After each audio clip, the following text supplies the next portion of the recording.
कहानी का शीर्षक है मान अपमान। मैंने शादी के बाद पूरी जिंदगी अपने पति और उनके परिवार के नाम लिख दी थी। घर क्या था, सर्कस था जिनमें हम जानवर थे और मेरे ससुर जी रिंग मास्टर। वह सभी को नचाते लेकिन कोई उनके खिलाफ न बोलता था। रसोई की जिम्मेदारी धीरे धीरे सारी मेरी होती चली गई।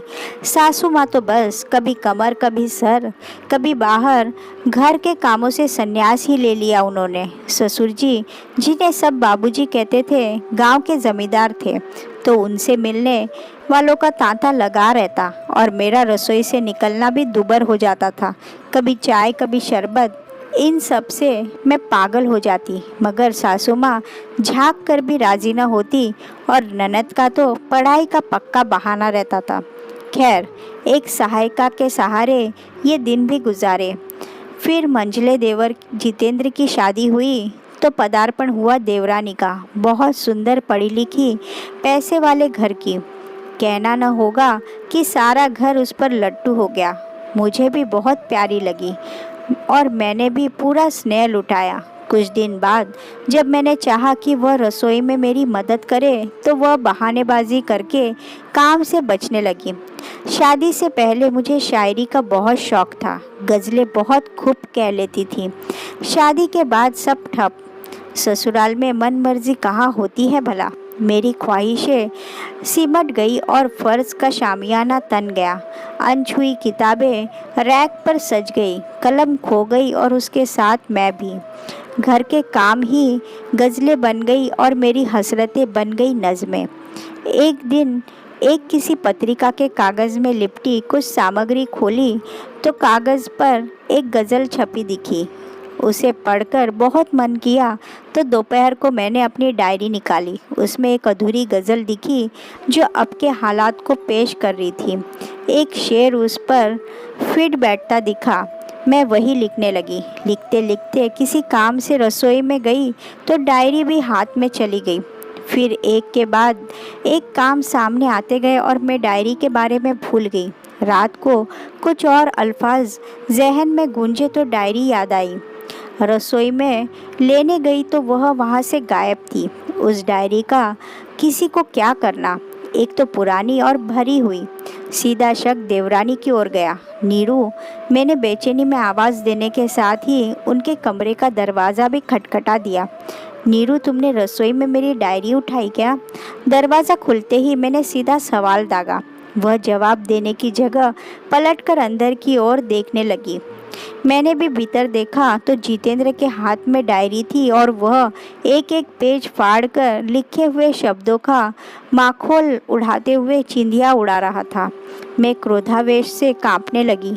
आपको क्या अधिकार है मेरी डायरी यूँ पढ़ने का और फिर उसे फाड़ने का? हमारे खानदान में कोई कविता वविता नहीं लिखता, खानदानी लोग हैं हम। जितेंद्र ने एक पृष्ठ मेरे सामने ही फाड़ा और उसकी चिंधिया करने लगा। नीरू के चेहरे पर कुटिल मुस्कान खेल रही थी। मैंने जितेंद्र के हाथ से डायरी लेनी चाही तो वह बदतमीजी करने लगा। ये तो बाबूजी के पास जाएगी अब। जितेंद्र ने डायरी हवा में उछाली और खड़े होकर लपक ली। वैसे तो कविता लिखना कोई बुरी बात नहीं है, लेकिन फिर भी आपकी भाभी का घर में अपमान हो, आपको अच्छा लगेगा क्या देवर जी? बात सच की है जो बाबूजी के सामने आनी चाहिए। अब नीरू बोली तो मुझे समझ आया कि वे मुझे नीचा दिखाने की कुत्सित योजना बना चुके थे। मैं चुपचाप अपने कक्ष में आ गई। जब अपने पतिदेव से इसके विषय में बताया तो वह मुझ पर ही भड़क उठे। मैंने तुम्हें पहले ही बता दिया था कि इस घर की औरतें ऐसे काम नहीं करती। तुम्हें सिर्फ इस शर्त पर रोका नहीं कि तुम्हारी शायरी की डायरी इस शयन कक्ष से बाहर न जाएगी। तुम डायरी को रसोई तक लेकर जाओगी तो हंगामा होगा ही। ठीक है, हंगामा होगा, मगर जब हम जवाब देंगे तो आप चुप रहना। मैंने शायद पहली बार अपने पति को यूँ जवाब दिया था। वह चुप होकर मोबाइल में कुछ देखने लगे और मैं सेफ के लॉकर में कुछ तलाशने लगी। बाबूजी अक्सर दालान में पंचायत लगाकर लोगों के घरों के झगड़े सुलझाया करते थे और अपनी कठोरता के कारण जाने जाते थे। साल भर पहले छुपाकर रखे गए एक पैकेट को देखकर मेरा मन संतुष्टि से भर गया और महसूस हुआ कि अब इसका समय आ गया है। 5 मिनट बाद ही बुलावा आ गया। ससुर जी ने अपने कक्ष में बुलाया था। मैंने वह पैकेट अखबार में लपेटकर अपने बाएं हाथ में लिया और पतिदेव के साथ चल दी। बाबूजी की कठोर प्रवृत्ति के बचपन से जानकर वह बहुत व्याकुल दिख रहे थे। वहां पहुंचे तो कक्ष में सभी मौजूद थे।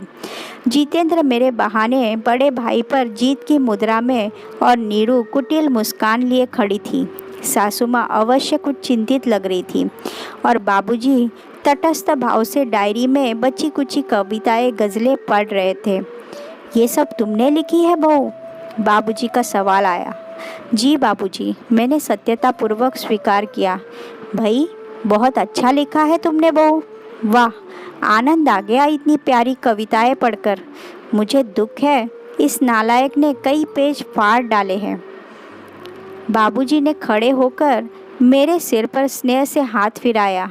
सबके चेहरे ऐसे हो गए जैसे विश्व का 8वां आश्चर्य सामने हो। खुद में तो भावावेश में रो ही पड़ी।